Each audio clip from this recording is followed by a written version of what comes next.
Hi everybody, this is Barry Schwartz and this is the Search Buzz video recap. Today is Friday, October 26th, and this is the news we covered over at the Search Engine Roundtable at SEOroundtable.com over the past week. The first type news we have, and it wasn't a crazy week, so feel free to skip the whole video, but some interesting stuff happened this week. One is, how many times do I have to tell you never to really mess with the SEOs or SEO communities? Even if you are SEO, you don't want to mess with another SEO. And one example is, we posted this week, yesterday, October 25th, that an SEO company, I think based in India, had a fake address in New York, had a Google Plus local listing, and they went ahead and created fake Google Plus accounts for top, well-known, respected SEOs in the industry, like Jill Whalen, Lauren Baker, and a bunch of other SEOs that are well-respected. Went ahead and created those Google Plus accounts, went ahead and added local plus reviews to that listing that he created, their fake listing, and they had literally like 60 plus positive reviews on their Google Plus listing, all from, not all, but many from very well-known SEOs. One of those SEOs spotted it because his name was mentioned, and he's like, wait a second, I don't leave this review, and this is not my Google Plus page. And he went ahead and outed them publicly in Google Plus. Tons and tons of comments in the thread. It's just basically, if you're gonna do something, don't alienate other SEOs in your SEO spam tactics, because it's just gonna backfire, and we have cases like this over and over and over again. People do it to Google, people do it to SEOs, it doesn't make sense, and it's gonna end up hurting you. Some Panda news. There was a rumor back on October 17th or so that there was some Panda update going on. Google told me unofficially there was nothing going on in terms of Panda. I'm not sure if there's anything else, but we have a post about it on October 22nd. There was definitely some traffic spikes on that date. There's definitely been traffic spikes on Sunday, this past Sunday as well. I don't think there was any major update that happened. There's just maybe some normal fluctuations, extreme normal fluctuations, but I'm not exactly sure what happened. So if you saw any unusual activity on October 17th or this past Sunday or so, Google has not confirmed anything in terms of those things. Talking about Panda, in Google Japan, the Google Japanese webmaster blog, they announced another update. It was initially thought that it was a Panda, maybe a version 2, because they already launched Panda in Japan back in July of this year.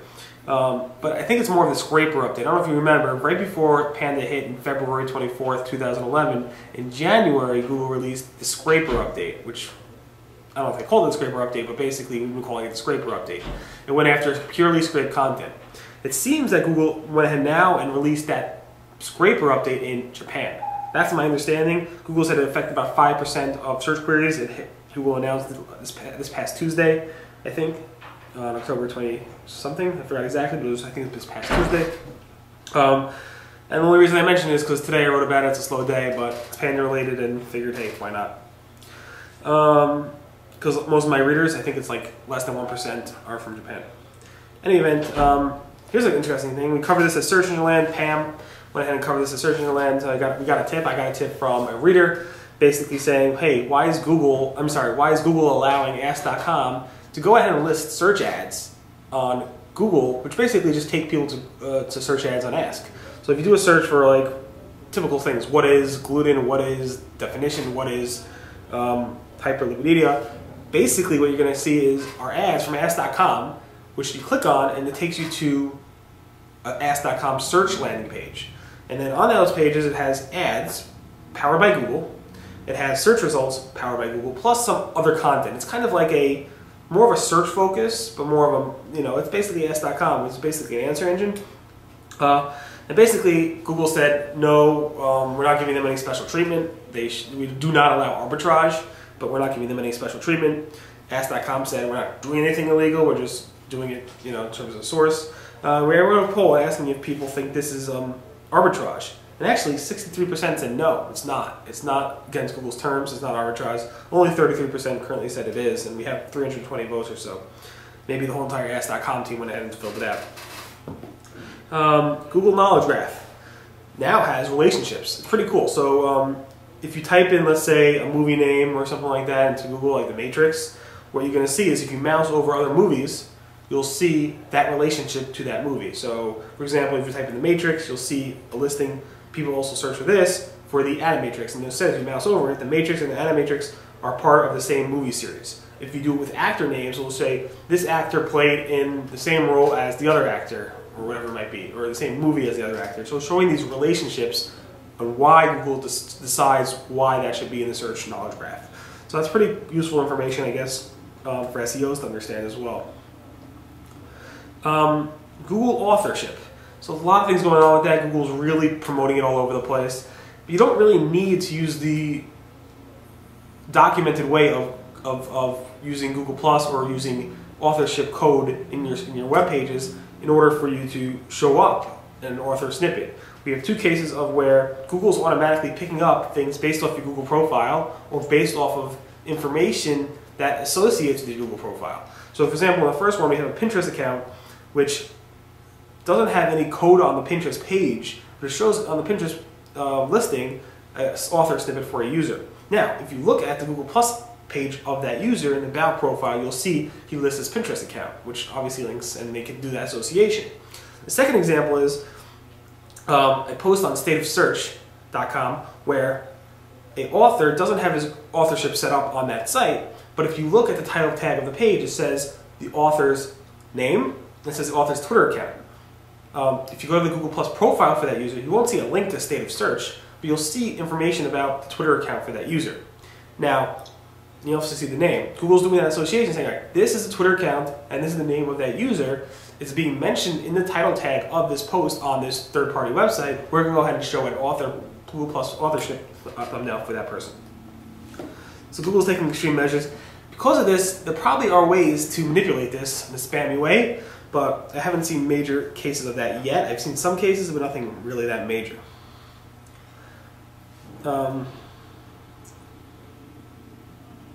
Matt Cutts did a video this week, published it, basically saying, yes, we read your reconsideration requests and respond to most of them, if not all of them. If you want to take a look at that video, I have it on October 25th at seroundtable.com.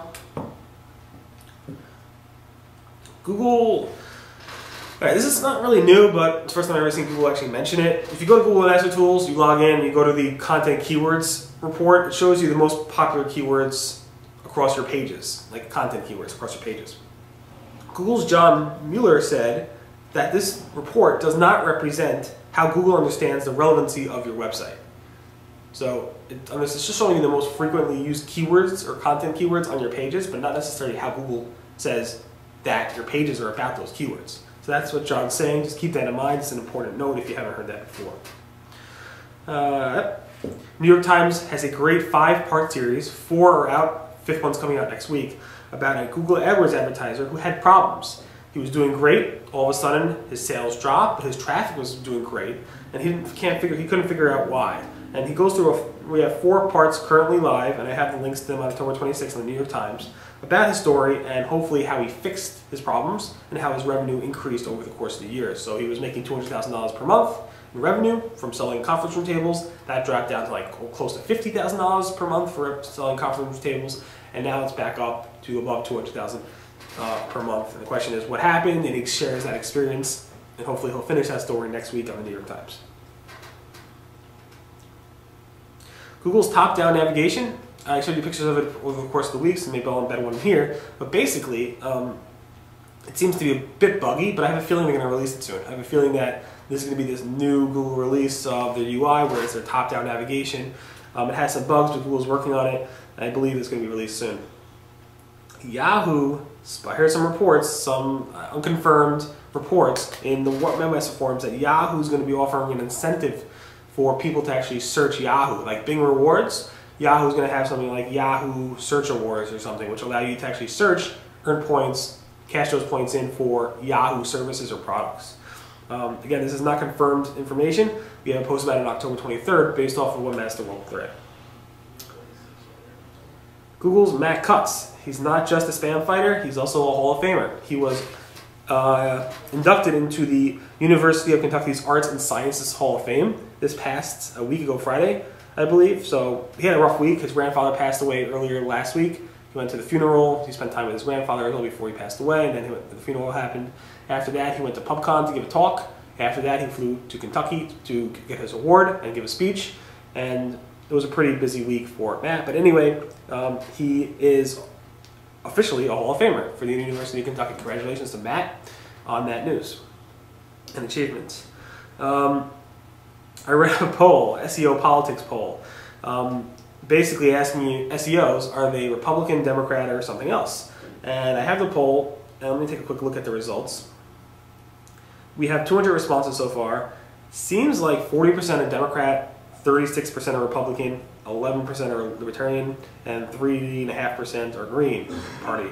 Honestly, I thought the SEO community would be a lot more Democratic.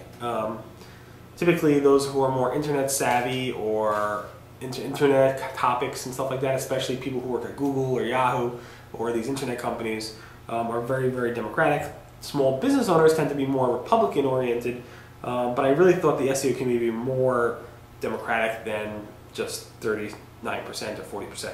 In any event, we have the poll posted on October 22nd. Tell your friends to vote, and we'll see what the final responses are. Finally, XMX Israel is coming up the first Sunday in January, January 6th. Please attend. Tickets are selling really nicely. And I finally posted the agenda this week. You can check it out at XMX, just Google XMX Israel. It's at searchmarketingexpo.com/Israel. And again, we have the agenda. We posted about 24 sessions in a single day. We're making the sessions a bit shorter, about half the time as last year, having less speakers, but more, I guess, fine-tuned content so we can get more topics in a single day. If you want to speak, we have a speaker pitch form. Please submit your speeches. John Mueller from Google's coming. A bunch of other Googlers are coming. A bunch of American speakers are coming as well. And we have some great list of speakers like Marty Weinberg and other people from America as well as from Israel coming to speak. So we definitely want to make this conference better than last year. So definitely submit your speeches and give me any feedback you want. Definitely sign up. Talking about Israel, I'm going to Israel this week. I'll be doing my video from Israel next week, hopefully, if I have time. And I hope my posts aren't too bad because of the time lag and being tired and stuff. But I'll be in Israel for about a week and a half or so. So hopefully my posts won't be so horrible. In the event, thanks so much for listening to the Search Buzz video recap. Again, today is October 26th, I believe. And today is Friday. This is the news we covered over at the Search Engine Roundtable at seroundtable.com. And again, my name is Barry Schwartz. Everyone have a great weekend, and hopefully we'll see you guys next. Bye.